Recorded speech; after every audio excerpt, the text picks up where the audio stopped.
Hello friends, welcome back to the new video. In this video guys, we are going to talk about how to change pin password in Vivo phone. Guys, you want to change your pin password in your Vivo phone, so as you can change your pin password. And guys, now let's see how to change pin password in Vivo phone.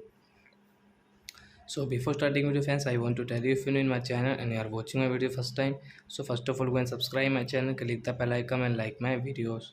So I first of all open your phone setting to change pin password. Then guys, scroll it and guys, click on this security setting guys.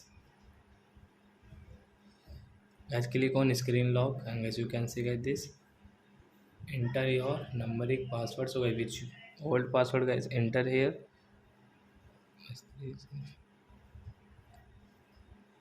Guys, again guys, click on pin and guys, the new pin password guys, choose any four number digits. So guys, we will take guys this 1 2 3 4, next 1 2 3 4, confirm.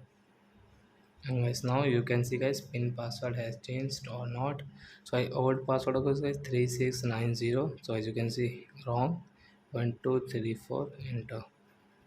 So I hope friends you have understood how to change pin password in Vivo phone. So that's it guys, thanks for watching my video. Now we will meet our next video with new topic. Before going, please go and like my video, subscribe my channel. Bye bye friends.